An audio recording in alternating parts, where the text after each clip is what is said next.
For the many of us who love Lake Huron and Georgian Bay, 2012 was a brutal year.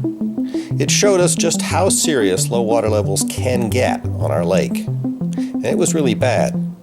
What's worse, the long-term models suggest that if no action is taken, water levels will trend even lower over time. Governments have commissioned studies, and they've been given specific advice.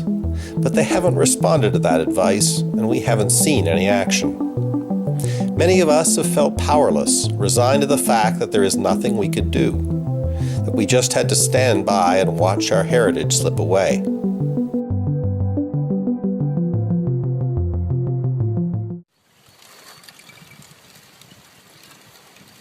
You will hear that water levels have recovered this past year, and they have. 2013-2014 was the coldest winter in Midland in 67 years, with the most ice cover and precipitation in decades. And this has returned 45 centimeters of water to the lake. That's a gift we should all be thankful for. But before you conclude everything is back to normal, consider that while our region experienced this unusual cold, everywhere else on the globe experienced hotter than normal temperatures this winter, with March the third hottest March ever recorded for the world as a whole. The bottom line is that it seems unwise to bet on cold weather solving our water level problems over the long run.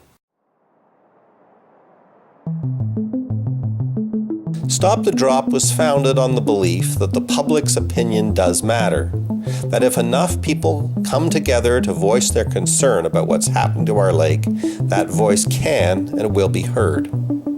Over 21,000 people joined Stop the Drop's online community over the past year. Folks who wanted to do something about the water level situation and wanted to have their concern heard by their elected representatives.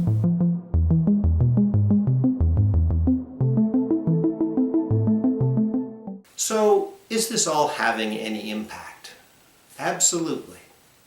Since the public began showing up earlier this year, we've had more attention on this issue than ever before. And leaders from across the spectrum have been coming forward and calling for action.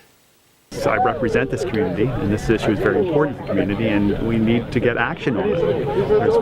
There's some movement at the higher levels, but we just want to spur them on and encourage them to continue this, to come up with a solution. So I want to show Ontario and Canada that this is a big issue to us, and that we want something to be done. We want our leaders to take leadership. We want changes to be made to protect this beautiful lake. It's imperative that politicians like myself, leaders in our community, are paying attention and in fact are pushing for action. It's why I've worked with Stop the Drop. I want to ensure that we're actually moving from the talk and the theory to what's really going to have an impact. The bottom line is this. If you care about Lake Huron and Georgian Bay, you can sit tight and hope for the best, or you can register with Stop the Drop and join 20,000 other people who are doing something about it. Remember, you can make a difference. Thanks for caring.